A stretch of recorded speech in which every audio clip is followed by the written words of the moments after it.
Hey, welcome to Guitar Knobs, the guitars, gear, noise, and nonsense podcast, hosted today by these knobs. Tony Dudzik, Pick Guardian. Jared Brandon Mom Pickups. Hey, this is me, Todd Novak. We are super excited to have you listening to our little show called the Guitar Knobs Podcast, where we focus on boutique builders of pedals, guitars, amps, and all kinds of other guitar ephemera.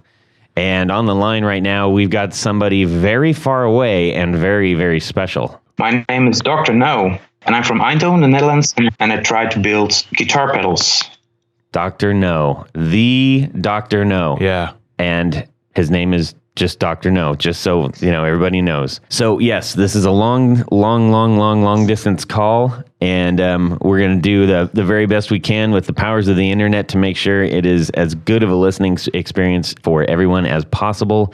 If there's some hiccups, please excuse us and please forgive us, both of us, the Guitar Knobs and Dr. No. I'm just absolutely thrilled to have him on our show. He is responsible for some incredibly creative pedals and has really kind of set the bar over and over and over for maximum awesomeness and creativity. So we're going to get into his story in just a little bit.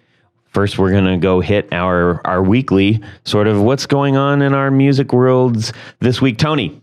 So this week in my musical world, as many of you know, if you're following the podcast, Mr. Novak is putting together a Telemaster guitar. Awesome. And he came up with a really cool, unusual, I won't say totally unusual, but a nice twist on what we call the standard Telemaster design. That's kind of a cross between a Jazzmaster and a Telecaster. So he sent a photo over and he brought the body over yesterday, and I had a little time on my hands, so I put together a finished piece. It's a wonderful piece of gold glitter material. It is gorgeous. It's going to look smoking good on the black body that he's putting it on. So yeah, and it doesn't follow the typical jazz master bastard kind of template for the pickguard. We did something a little more unique. So that's it. That's what I did yesterday. Yeah. So if you want to get one of those, you give him a call. After you see the finished product, which I'm sure Todd will pop up I'll there, be posting. You can take a look at that, and that it's just kind of another example. If you have maybe a standard guard that you like even a Telecaster or something, and you want to do something a little bit different, that's where I come in. Yeah, man. We can change things up, move things around, change the shape, change the material. Do anything. We do it all. Yeah. Excellent. Dr. No, let's hear from you. What's going on in your music world this week? This week I'm preparing a thing for Jack White from the White Stripes. I'm going to meet him and I'm going to work with him. So I'm preparing some stuff that I would like to present to him to maybe collaborate. So that's going on here. Wow, that's big news. Very exciting. What am I going to say now? Yeah. How do you follow that one up? Yeah. All right, Jared, follow that. I'm supposed to call Seymour? No, I'm just kidding. Actually, this week, I had these two old vintage pedals. One is a Morley oil can, and another pedal I have is an MXR Phase 100. The Morley oil can, it just needed to be gone over, just kind of tweaked. And there's these lasery optical things that they used instead of, the pot or whatever. And those need set for the volume in the wah correctly. And I just couldn't figure it out myself. And the MXR pedal, that was fried a few minutes after I pulled it out of the box. I plugged it in, and most of the phases worked except for this one setting, and then I started to smell. I mean, it literally started to fry inside, and I couldn't get that smell out of my sinuses for hours. It was nasty. So I sent them to our friend Johnny Balmer, his little... Of Alchemy Audio. And he modified that MXR pedal, and now it's really awesome. It doesn't work exactly like it did before, which is really good because I have another one now that works correctly. What did burn out from the phaser? I don't know exactly what diodes and smiodes burnt out, but What? all I know is that he fixed it in a way that when you switch there's 4 different waves that you can choose, and each one now sounds like a different tone. So it almost sounds like you're going out of phase when you hit the pedal. The speed button really doesn't function anymore like it did before. But this is a great pedal if I want to sound out of phase. And But you know, there's a trim pot inside, right? no. Yeah, there is one. Try it, and because when you reset it or redial it, when you're working on it, the outside knob sometimes doesn't work. Oh. So you have to bias the trim pot inside, and maybe you can get it work again. So try that. Oh wow, I'll give that a shot. But Yeah. That's a great point. We all just learned something. I love it. but anyway, I got the oil can back, and that thing works. It's like brand new now. The thing works great. It's a lot more accurate. The the volume's more accurate. The Leslie sounds like it should. The lever with the intensity and also the intensity knob on the side. Johnny did a great job on these pedals. I just wanted to thank him for that. That's what's going on in my world this week. Quick turnaround too, right? Very Nice. very Yeah. fast. Yeah. Good. You top that, man. Well, it's not. I don't have anything that I was playing with, but I am looking for. I think I'm on the hunt for something new because I'm my pedal board, my gigging pedal board is going to be coming in pretty soon. I think I have determined that I probably need to invest in a volume pedal. I've never really used one, but I'm trading out with 3 guitars for my set, and those are all based on pickup configuration, really. And so I started looking at a couple volume pedals, and I think I'm gravitating towards the Tapestry Audio one. Yeah. That's a beautiful pedal. That's like one of those ones that you see in like the museum art stores. You know, Yeah. it's just so clean. Yeah, they're great. I really love the Ernie balls, the old ones. Those always work. The VP. They're very reliable. Yeah, Okay, good. to with the know. cords, I love those. Well, I was also checking out the Dunlop one that also doubles as an expression pedal. Yeah. I noticed that a lot of folks have those on the board, so I'm just kind of kicking those around. Love to hear the audience's input on what they use and why. Dr. No, do you use a volume pedal? Yeah, I use the Ernie ball, and I also tried the Dunlop, the new ones, but just like you mentioned before. But they break down a lot, so they fail a lot, and I've tried 3, I guess. Oh, But I always come back to the Ernie balls, and sometimes the cord breaks, but you can easily replace that. I love the Ernie balls the most. They're the most reliable pedals, volume pedals. They're on the market. So yeah. I mean, there's a reason that there's so many of them out there for sure. The thing that has me interested about the Tapestry Audio one is that the actual mechanism. It's not a gear thing, and it's not an optical. It's actually a lever, like an arm lever. It's very. Oh yeah. Okay. Yeah. Yeah. Mm-hmm. And the design of them they're just really, they're pretty beautiful pedals. Yeah, they're beautiful. They're a little pricey, I'm not going to lie. But anyway, so I'm just considering that. How much are they, those pedals? $180 US, I believe, which is Okay. a lot for Well, a that's a volume good- pedal. But Yeah, but maybe a good investment, yeah, exactly. Because, hey, if you have to buy another one because it breaks down, then you've doubled your price already. So Exactly. we'll see what happens. We'll see. I'll keep everybody updated on that business. I think there's an incoming signal. There's an incoming signal from the Netherlands. 1, 2, 1, 2, 3. 4 on the floor. Okay, Dr. No, give us your much anticipated 4 on the floor. I just bought a heat kit, TA28, the Mark Farner's fuzz. Oh, From the Grand Funk Railroad, and I really like that 2 transistor fuzz. It's very, very gated and very square wave. I'm a really big fan of the Grand Funk Railroad myself. That's why I bought it. I had to look for it for quite a while, but I found one for $150. you're kidding. And Yeah, That sounds like a good price. it's a good price. But the original price was $18 at the time they released it. So I don't know if it's a good price, but it's a good pedal, and I want to spend it. Oh, boy. I want to spend that kind of money on it because it's a really cool pedal. That's cool. Boy, And we it need to get him to sexy sign that. sound. Huh? Yeah, I wish, yeah.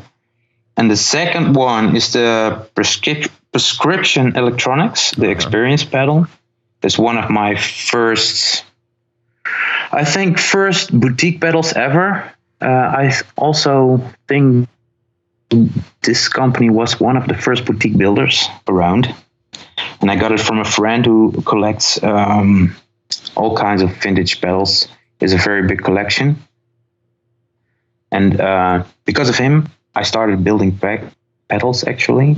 He has this great collection, and I tried some pedals of him. They were pretty much affordable for me to purchase, and I tried to rebuild and clone those kind of effects for a while. Mm-hmm. And he recently died, and he left me the prescription electronics experience pedal. So that's basically my number one pedal that I use a lot for myself. Third is the Univox Superfuzz. I think that's one of the greatest pedals ever made. Very expensive, very rare to find. I bought mine for with the box in Superman condition for $700 on eBay. So that was also the most expensive pedal I ever bought. But it's totally worth it. It's like in mint condition, and I'm a pretty big fan of Fu Manchu, and that's kind of the pedal they use as a main sound. And that's cool. For me, they made it famous. And yeah, and maybe it's a bit biased, but the fourth is like the pedal I did with David catching. It's the Octave Fuswa flying machine. I use that a lot. It's one of my personal favorite pedals that I built with him. It was totally his idea to combine that kind of effects together with the wings and stuff like that, and I use it a lot. So that's my fourth pedal that I have on the floor. So that's a pretty iconic pedal. Yeah, but it's most of the people, when they see my pedals, they're like, yeah, they look cool, but do they also sound cool? You know what I mean? Yeah. So I always have to explain that I don't spend like $1 million on looks if it just sounds bad, or so it really sounds good, and it's a lot of fun. You can do a lot of things with it, and you can almost make sitar sounds of it until extreme screaming fuzz wah kind of tones, and I use it a lot. So that's why it is my favorite pedal. Awesome. Not because I build it, but it's just great sounding. And so this is the one, if anybody's looking around, hopefully you have already, again, if you're not driving, are looking up Dr. No effects on the internet or on Instagram. And the one that we're describing just now is the red, white, and blue one with the wings on the back, right? Yeah. That is a heck of a pedal.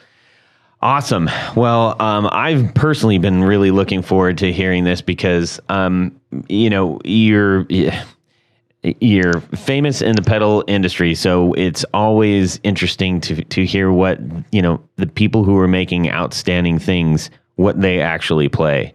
And it was great to hear that from you. So I know most of the audience listening is like, enough already. Let's talk to Dr. No about his pedals. So onward with that. If anybody isn't familiar with these pedals, at least by name, but you are, out there looking at Instagram and mostly Instagram and the web, you may have seen one that looks like a giant turd or a giant pile of poop. Yeah. Literally. Yes. Literally. And then you just reintroduced the skull. Yeah. Which is exciting. So I love to provoke, I love to make weird things that aren't out there and just make fun things. I never look what's going on in the market. Actually, I'm pretty much living in a sort of creative dome that I never look. I don't really know what's going on in the pedal world. I only want to focus on what's within my possibilities to create and what I like to create. And for example, the third was like, yeah, you always stomp on a pedal. Why don't you stomp on a poop? That's fun. That's the basic that came out when I was under the shower. You mean? So I was like, when I came out the shower, I started building this third, and I started developing foam versions of it, and I basically want to provoke and generate that there is more possible within this genre than just plain Hammond boxes, you know? Yeah. And that's what I have to do. Most of the time you're always using Hammond boxes because it's easy. You make a cool design on it and you make a concept around it, but it's more fun to create outside of that Hammond box, you know. Your pedals themselves, aside from the actual enclosure sides, are often adorned with very unique little items such as bird skulls and then, you know, and brains. And now your most recent pedal, which has really taken the guitar world by storm, it's the Moon is that Canyon. true? Oh yeah, I mean, everybody's. Oh wow. That's all I'm hearing about right now. You know, the Moon Canyon is something that I think we'll get into that in great detail in just a little bit. I don't want to jump right into that one, but I would love to get understanding of the background of how you got into building the kind of pedals you do. Where did you start out in music? I started out in music when I was 14. I played guitar before, and after a while, I was asked by local bands to be their roadie, and later on guitar tech. And in the beginning, it was for pretty small bands that were local. After a few years, I got asked by more famous bands in the Netherlands and Europe to tour with them, be their guitar tech. And what I did was repair stuff as well when pedals broke down. Or besides that, I was playing myself, making music myself. And I was studying, and being a guitar tech and being a roadie wasn't really making a lot of money out of it. So I really liked those old pedals, but I couldn't afford those pedals. So I basically started building stuff myself and trying to learn how to build pedals myself. First, I started with the simple basics, even with build your own clone kind of things that I just to see how things were working. And I learned myself how to do the basics on building guitar pedals. And after that, people were asking me, hey man, can you build me some of this, some of that? And I failed many times. But after a while, a lot of people were asking about it, and why are you asking to make this kind of pedals? You know, the pedal industry is evolving into digital, more advanced kind of pedals, and why are you asking me to build this kind of analog crap? And they were like, yeah, we're still looking for the real deal, and we are trying these digital kind of pedals and new kind of pedals, but there is something undefined about it that is not really inspiring about those instruments. And we are musicians, so we like to be inspired by the musical instruments that we use. And this isn't the case with how it's going on in the pedal world nowadays. So can you build us that kind of old crappy devices? And I was serving all those guys for free because it was my hobby and I didn't charge anything. And after a while, I was also building for myself because that was affordable for me to buy at that time, and scaled up my skills to do advanced stuff, still analog. And after a while, I was on tour with Peter Pan Speed Rock. That was it's a Dutch band who really became pretty famous in Europe and also partly in the US. And we toured and we played a gig with Queens of the Stone Age. I think it was in 2004 or 5. And I was also working to build a reputation, also building a small company to sell my builds. So I was looking for a company name, and so we were playing at the same festival as Queens of the Stone Age, and I was a very big fan of those guys. And after the gig, I went to Troy, who was playing also at that time. He was just there, I think. He was a new member, and I checked out this gear, and on the side of that gear was a Ernie Ball volume pedal, and on the side there was Dr. No. And I was, why is there Dr. No on your pedal boards and on your pedals? And this tech guy from Queen said, yeah, because he always looks like Dr. No in his suit. So his nickname was Dr. No at the time. And I was like, hey man, I figured myself as a doctor at my attic in my own laboratory. And I never really, because when you're a guitar tech, you're always in the background, and I never like to be in the foreground. I wanted to figure out how to make stuff without being me. I found it interesting, without leaving my with leaving my ego outside. So I was developing this idea that a fictional figure was building these kind of pedals that wasn't even me. From there, I started developing Dr. No effects, and I was working on that label at that time, very small, very local. And from there, I started building like simple things with cool graphic, because I thought that was missing at that time in the musical industry market. So I was creating colorful stuff with cool designs and pretty good internals. So but after a while, I was beginning very tired of it. But also at the same time, people were approaching me, like people who were on my bedroom posters. You know, I got asked by Chris Cornell's Guitar Tech, and I got asked by Alain Johannes, and all of the a lot of those desert guys were approaching me to. They were curious to what I was doing at the time. I always wanted to be an artist. Always wanted to make art. Art consumes me, and I'm always in my head. I'm always creating stuff. So I pretty much wanted to do more like conceptual art with a functional device kind of concept. So I was figuring out how to do that, and my first collaboration was a local guy. And the second one with one of my guitar heroes, Alain Johannes. And he has this very amazing life story. I don't know if you heard this life story about him. No, you have to check it out. It's pretty much amazing. He's like, I see him, and I think those guys also see him like the godfather of that local scene, of the desert scene, like Queens of the Stone Age and all those guys. Even Chris Cornell asked him to tour with him, write songs with him. He did his first solo album, Euphoria Morning. Alan wrote that full album with his wife.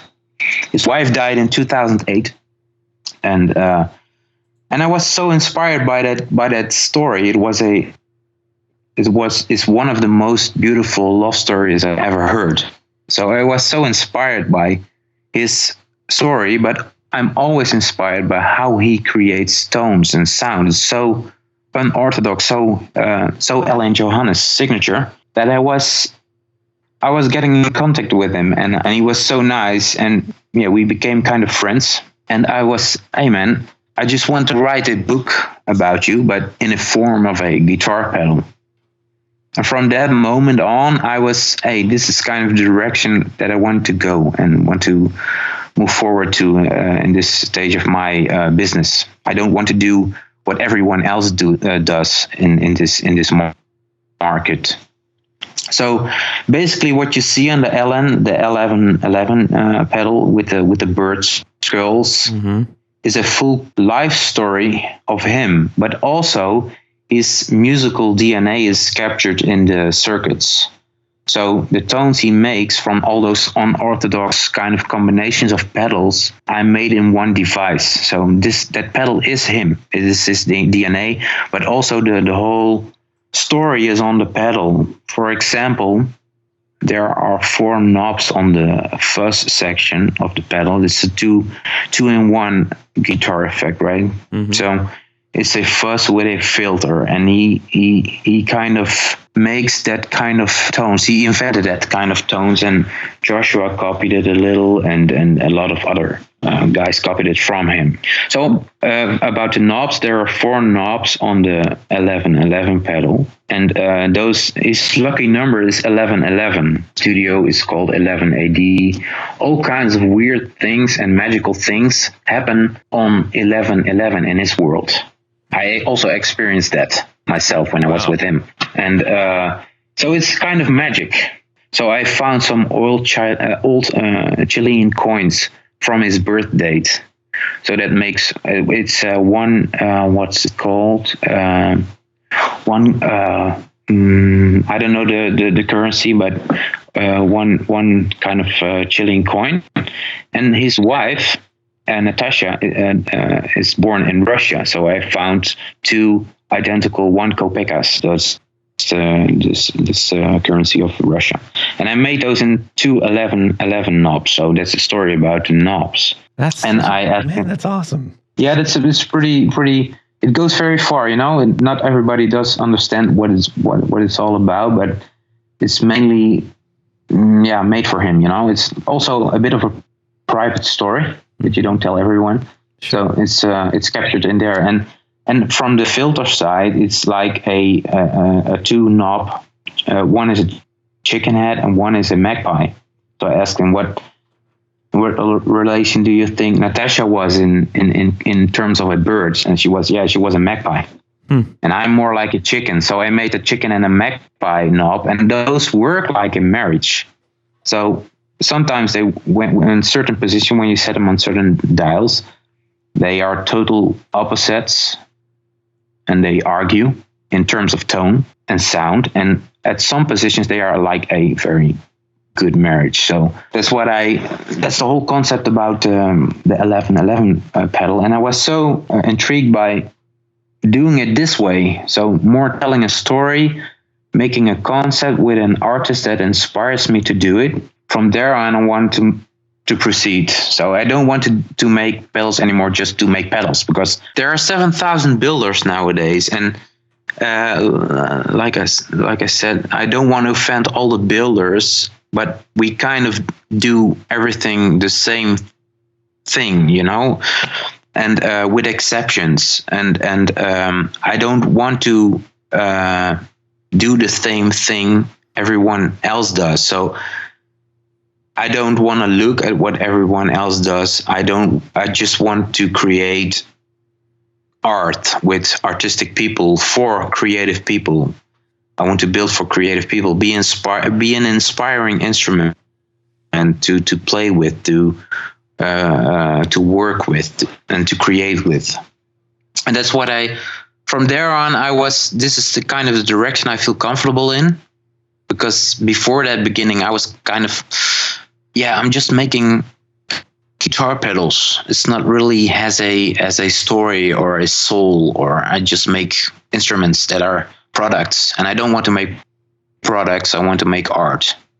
So from there on, I was getting approached by many other artists that are like that kind of feel and story behind a product.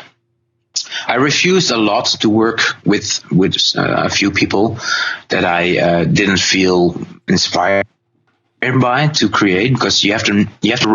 It's like writing a book, and you only can write a book when you're inspired by a person. Otherwise, it doesn't get any. I don't think you get a real good story when you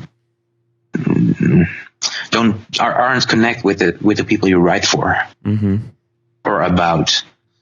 So after a while, Troy Van Leeuwen contacted me, and David Ketching contacted me to work on those kind of concepts. hey, you make very special stuff, and I would like to work with you and make something special too. So I did. So I did it the same with Troy and the same with David. I did the same with the Moon Canyon with Sarah, and I think I'm also going to do the same with Jack White, to listen what they have to say. Who are those people? What kind of direction do they want to go to, sound-wise, tone-wise? And from there on, I start writing, and I start creating pedals for them. The concept, the story, capture their DNA inside a pedal, make it in a concept that suits their identity, and build it. And it's sometimes, for example, for the Moon Canyon, it took me 2 years to develop and think about it and leave it and throw it around and stomp on it, and just to come any further with the development of that kind of pedal. Sometimes it stops, the creation process stops, because you don't know enough about the artist you're working with. So you just simply start a conversation with questions that you have, basically about the personality of the artist you're working with. It's not about technical stuff, it's about personality. And from there on, I translate that into tonal devices and tonal tweaks and cosmetic concepts. So from there on, you develop further and further to at the end, you have a fully developed concept with tones. You ship them over to try them out. You get them back with, you have to adjust some things or just start all over again. It happens sometimes. And at the end, you have a creation, I call it, for basically for the artist you're working with. You're not aiming or listening to the audience that are probably going to buy it. You make it because of the person that is in front of you that you are working with. And if somebody else likes it, that's cool. But I don't create for an audience, you know? Mm-hmm. So that's basically what I'm heading to now, and where I feel comfortable in. And that's basically the story and the moment where I am now. I can honestly say this is officially the longest I've never spoken on this podcast. You shut Todd down. I thought that I was going to have to actually pull information out of you, because you have such an elusive presence on the, and out in the guitar world and the internet, and yeah. That is not the case. I've been completely just engulfed in your story. This is fantastic. Cool. Oh, that's nice. You said something in particular about leaving it alone and coming back to it. I come from a creative industry as well, and I think that one of the toughest things for anybody creating anything is to give yourself permission to not be okay with the thing that you're making, or at the point in time that you're in. It's very, very difficult to have the discipline to say, I've spent 10, 12 hours on this. I need to walk away, come back and see if it still makes sense. And then even harder to say, it's not okay, and I need to break it again, or I need to rethink something. That's very difficult to do. It's very difficult to do, and sometimes it's you're on the edge of quitting, and you're on the edge of being mad about the project, or even the artist who is not releasing enough information for you to work with, while you're spending thousands of hours in investigating and how to work with an artist. And that sometimes is frustrating, but it's also at the same time a romantic thing to be involved with, and it also brings you a lot further in terms of the creative process, huh? Yeah, I do completely. You said, a romantic process. Of myself and other people that are creating all kinds of different things. We often hear the term, I fell in love with this idea, or I fell in love with this design. And the difference is, falling in love with an idea is one thing. falling in love with the product that it actually becomes is another. Just like a relationship, when you start to fall in love with something that you know isn't right, it's so hard to back away from. It's Exactly. it's so difficult. How Yeah, do you that's go true. through that process? How do you press on yourself, or how do you know whether it's wrong or right? Do you use somebody else? No, it's just a gut feeling, and it's all intuitive. So it's basically when it feels right.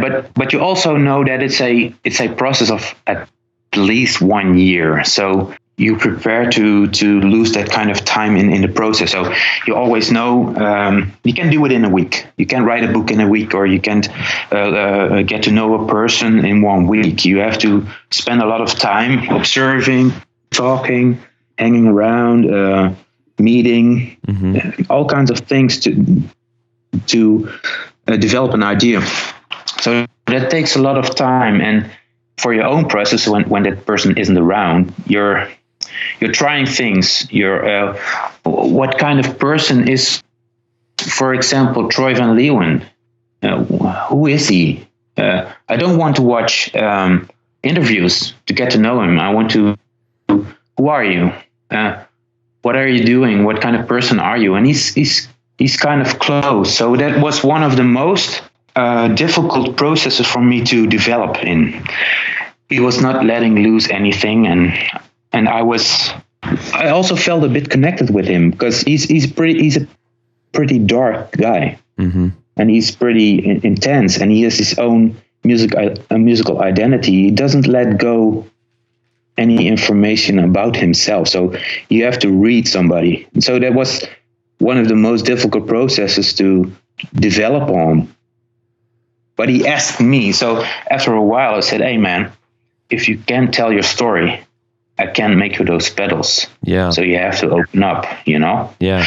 You have to be more. But that guy didn't really know me personally, so he didn't know if he can trust me and what I do with that kind of information. So I had to earn his trust to, hey man, you can tell me. I just use this for my creative process. It's not that I'm telling the darkest secrets to everybody else in a interview or whatever. Or so that's, after a while he began to trust me and told me more about him, and we met him. I met him a couple of more times at Alan's place, for example, and he was more comfortable there because he's a very good friend of Alan, and he was so this guy is also a friend of one of my good friends, so it's okay to trust him. So after a while, I was a pretty dark guy, and I developed the 2 Troy Van Leeuwen pedals that you probably know or have seen, or if you haven't, talked about them on the show. Oh yeah, cool. Well, it was during one of our Would You Rather. We were choosing between one of the 2 pedals. So please carry on. Actually, really quick, you mentioned something. You're very much talking about the process, and you've alluded to several times. You're essentially creating a portrait of this person that you're building the pedal around. Exactly. And it's interesting. There's a show out on Netflix called The Crown. Don't be fooled. It's not a sappy story about British royalty. It's actually a historic document. I think the sequence in which Winston Churchill is having his official portrait made, you're describing it like word for word. Like the artist has to sit there and get to know him in order to pull out those things that people that know somebody for ages. If we think about any like major actors that we've seen so many times on the screen, I think are like Robert Duvall. He does this thing with his teeth that nobody else does. And the minute you do that, you're like, that's Robert Duvall, right? So to be able to capture that thing, that doesn't happen overnight. And I'm so glad you're talking about this process, because exactly. But how do you translate that into a guitar pedal? Right. And that is kind of my thing. How do you capture a person's DNA into a guitar pedal in concept, but also in tone? There are 2 different worlds, But you have to combine those. Yeah. The artists that you were working with and feel inspired by, they have to be like, at the end of the whole process, when it's a finished product, they have to be, yeah man, I feel very comfortable with this. It's my basically my identity into a pedal. Yeah. And that's what I'm aiming at the moment. But it's very difficult because like artists like, for example, Troy or Jack White in the future cases, they are like touring people, always busy, never have time for anything. And it's very difficult to get real and honest feedback about what are you doing at the moment with the process of developing. So they are like, and it's also I don't know if you notice, but the European and especially the Dutch people are very direct. They are very confronting, and they are like, "Hey, man, what do you like? Do you like it or not? Please tell me what you like and what you don't like, so I can work on it." And they are like, Yeah. They know that you're working on it for several thousands of hours, and they don't want to offend you.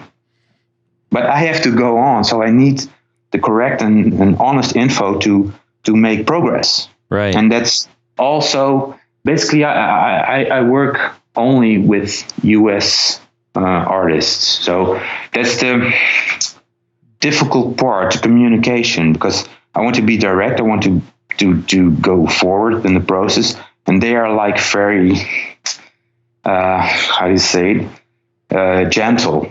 They don't want to offend you, but I want to be offended because that's the only thing that makes me go on and develop further. That's a great quote. I like that. So talking about this process, you obviously, well, maybe not obviously to everyone. I apologize for that. See, look at me. Here I am apologizing. So you've got a new pedal out that is just, it's out there. It's outstanding. It is incredibly loaded with all kinds of just little wonders. And here's the thing. One of the reasons I'm so glad that you're being so open and candid and talking about all your process is that I think for the most part, most people don't understand that you actually have a big process behind this, and you're not just creating little gimmicky pedals. It could be very easy for people to come to that conclusion without bothering to, visit your site, read your story, or hopefully listen to this podcast. So as you have this new pedal out, and it's called the Moon Canyon, everybody, tell us, deliver us the Moon Canyon. Yes. All right. So before there was this Iggy Pop post-pop repression tour. Yeah. With also again the guys with the Queens of the Stone Age, but I got invited to see the show in Amsterdam by Troy.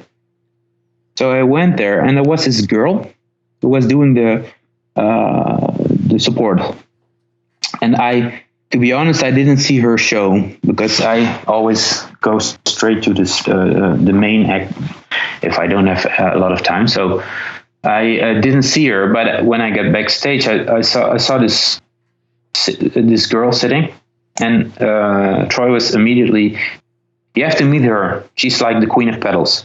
I was like, okay, but I didn't really talk to her anymore. And after a while,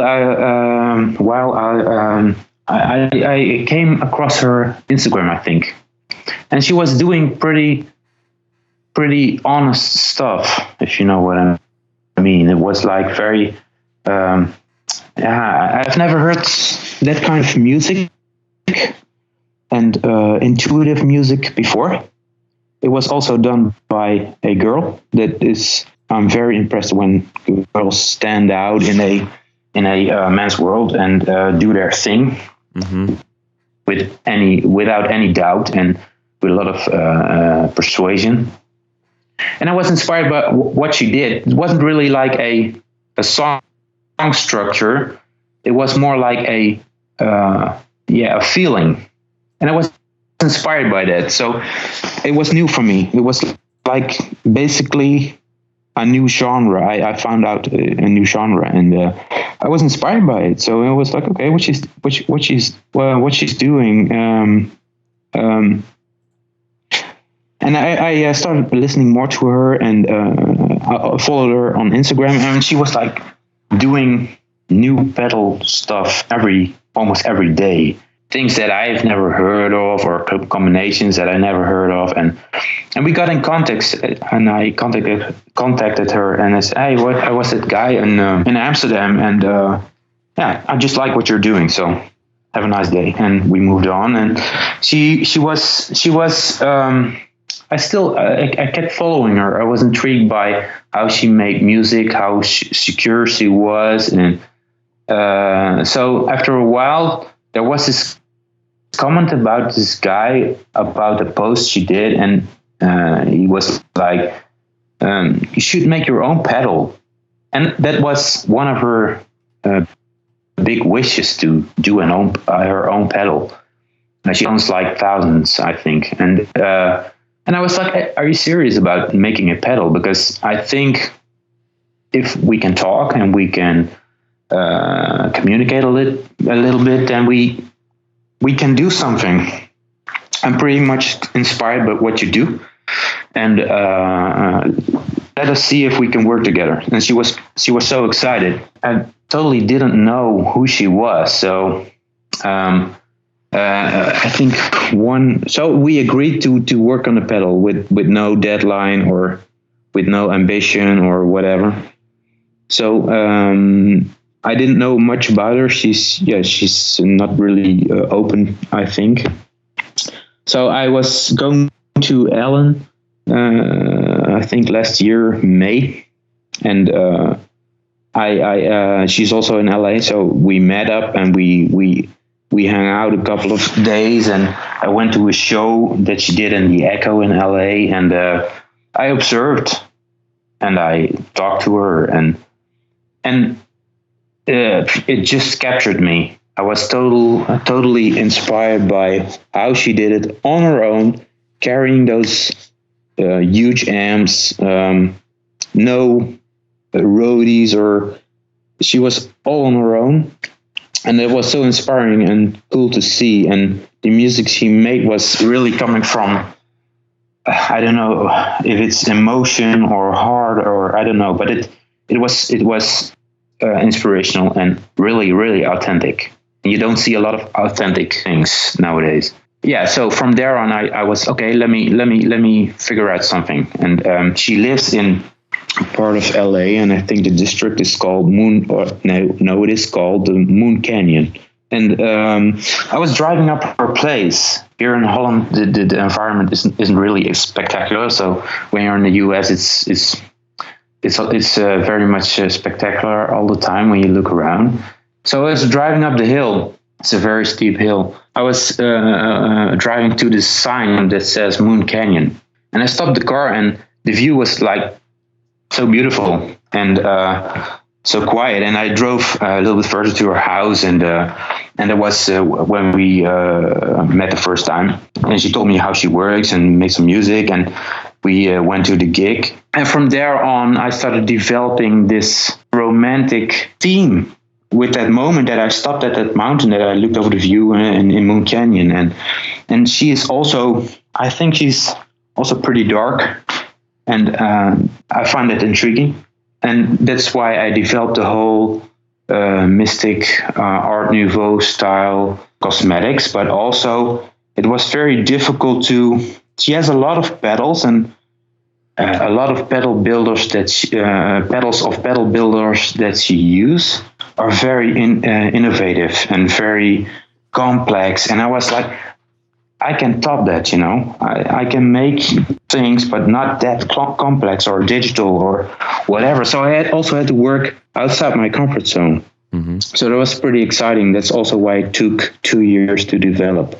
2 years. So yeah, 2 years. So wow. And one pedal or one circuit wasn't enough to cover her signature. So I had to figure out how to combine things that is basically her signature thing to use, her basics. Or when you use these three pedals, they became three different circuits that can be called as a noveller or Serras kind of setup. So I tried to build three different circuits and send it over to try. And at the meantime, I was okay. She's also inspired by moon cycles and what kind of atmosphere those moon cycles are generating in life. So I was basically, okay, let's do a moon cycle then. So you have 3 effects, and let's make a moon that lights up in 3 cycles. So you have a 3-cycle moon cycle. One lights up, the overdrive lights up a part, and the reverb and the delay lights up a part. And when you engage them all 3 at the same time, you have a full moon. So that's basically what I was thinking about.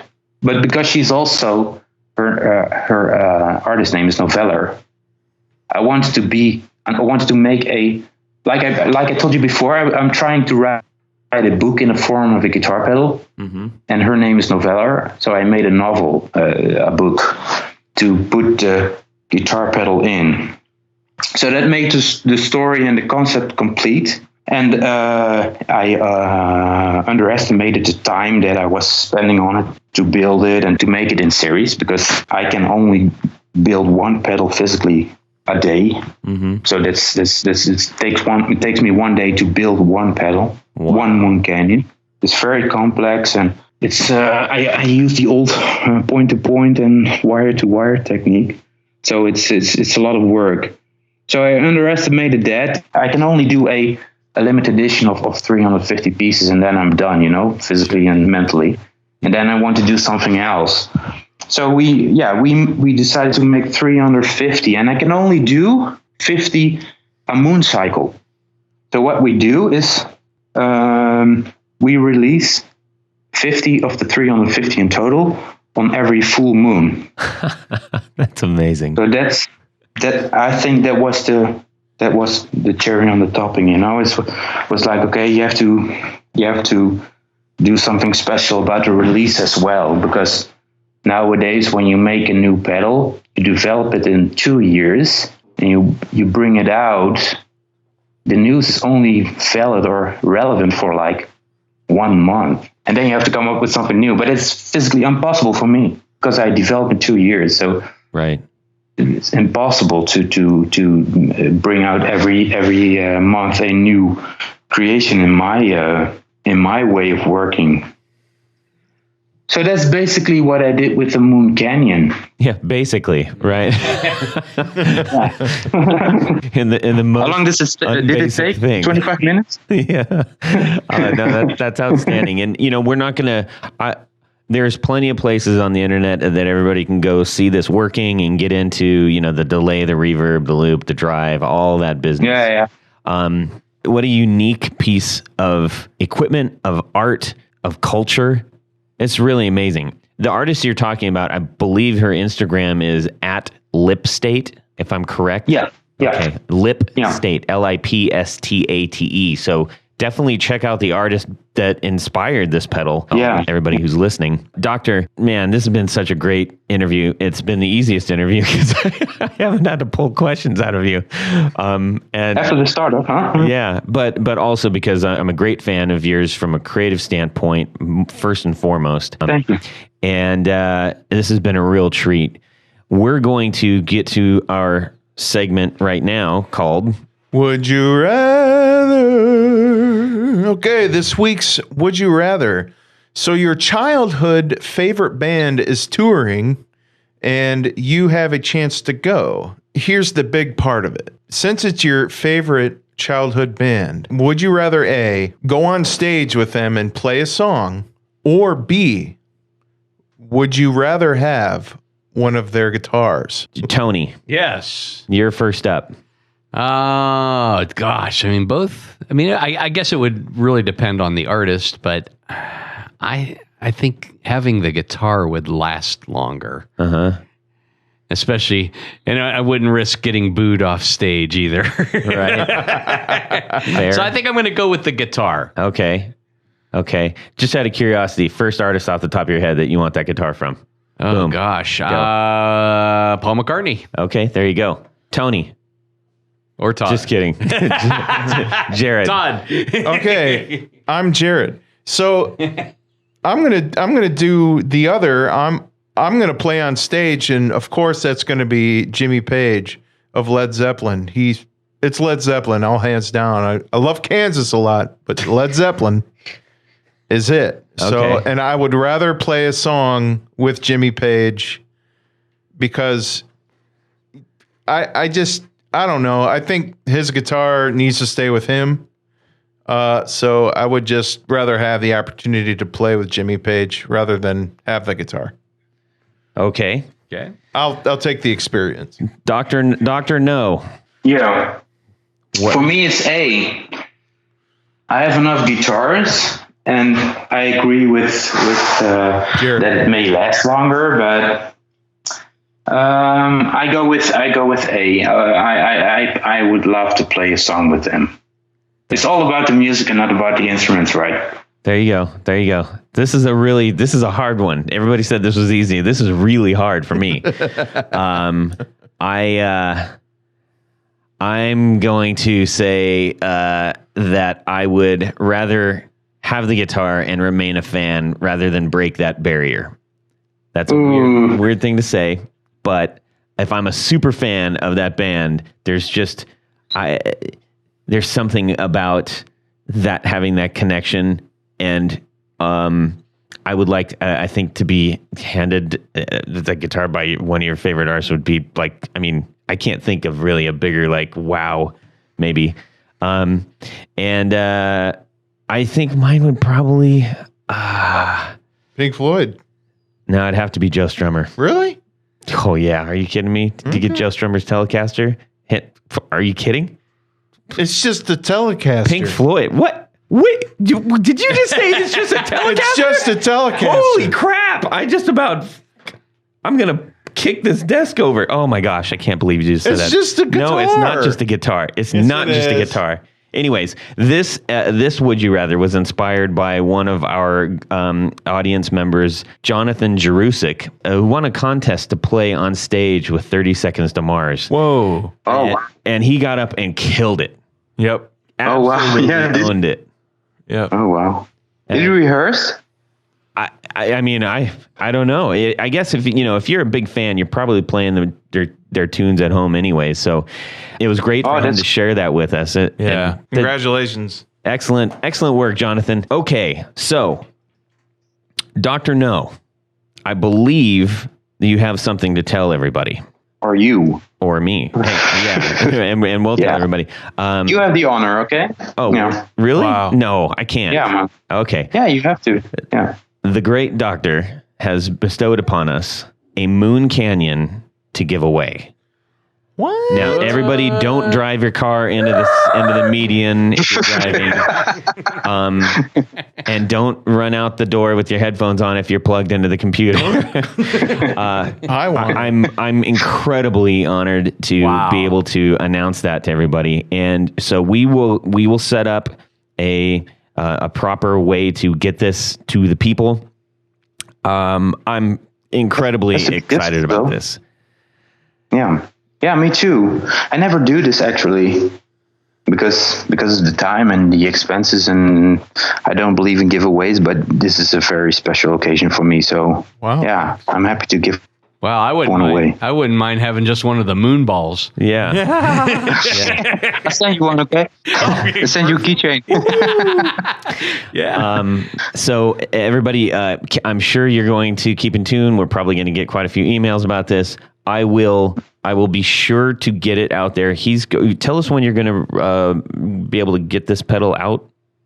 I'm going to release it on the second full moon that's coming up. It's July 27. So I'm working on them right now. And I'm trying to get the majority ready July 27. And it's actually on the full moon date. So That's amazing. That's cool. Okay, so as soon as we get word on that, we will try to do the actual giveaway right around that time. And I'm just absolutely, I'm honored. I'm thrilled that you feel that this is worthy of getting one of those. We've got an audience that is full of plenty of your fans. So this is a big one. Thank you. You bet. Now, where can people find you and your work online? When I'm online, you can just go to my shop. It's basically my main website. I also have a regular website, but I'm not really working on it right now. So the full information and the background of the pedals that I like to write out on as the description of the pedals are on shop.drno-effects.com, and I'm on Instagram, and I'm not doing a lot of social media on Twitter and Facebook, so mainly Instagram. Yeah, I'm very active there. I try to post processes and storytelling and people that I like to share their experiences about my pedals with, and the main information is on the shop. Excellent. Tony, where can people find you? Well, of course, go to the website, which is pickguardian.com, but I also have been doing a lot also on Instagram, a little bit on Facebook, but both of those are Pick Guardian 1. Pick Guardian and the number 1. Excellent. And if you're building a Jazz Master Bastard Telecaster, there's a guy. I know a guy. He's got a great template for this, and we'll post pictures of that too. Jared? I am a boutique pickup builder. I build vintage and new style pickups. You can find me on the in the emails, Jared at BrandonWoundPickups.com, Jared, and Instagram, Facebook. Give me a call too, 419-559-9056. Go ahead and call. All right. And we'll talk about pickups. You want to give your license plate number too? Or? That is B space wound. Stop. And maybe your social security number. He did get a vanity plate for his new car. Yeah. You can send me a note at todd@theguitarknobs.com. We love to hear from you guys. We love for you to share on our Facebook group page specifically. If you have things that you want the rest of our audience to share in, make sure you do it on the group page. And Tony, we got a few people to thank real quick. We would love to thank our executive producers. Yep. You may be asking yourself, how could I, just this regular guy on the street, become an executive producer of such a well-known and well-broadcast podcast? And the answer is very simple. You would go to patreon.com/theguitarknobs. And there are various levels that you can participate in.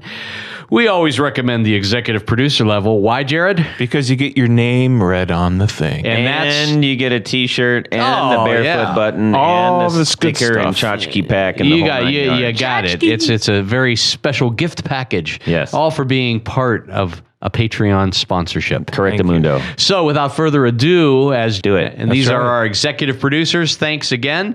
Doug Christ, Zach J. Wright, Gary Goodman, Darren Gregory, Robert Marfleet, John Anglin, Chris Kearney, Sean S., Oliver Gonzalez, John Daly, Robin Smith, Derek Fitzer, Pete Marshall, Carlos Mancha, Matt Brammer, David Wolfson, Martin Cliff, and Tom Barazin. Thank you. Thank you all. Much appreciated. And thank you to everyone else who isn't getting their name out on a thing at the $5 and $1 tier.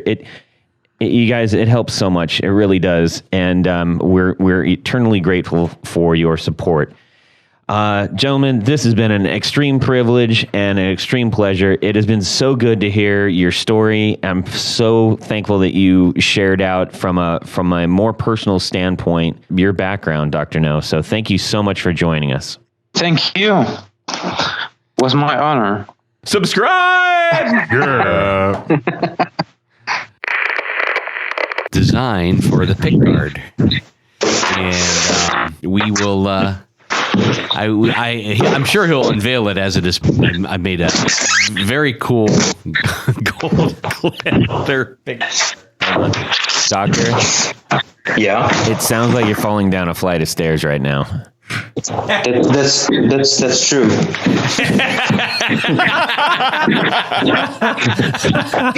That's a good outtake. We'll keep that. Well, that's it for these knobs.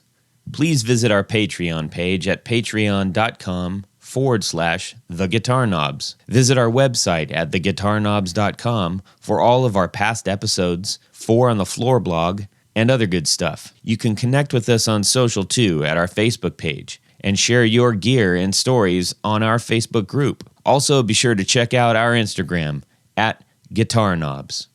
Catch you next time.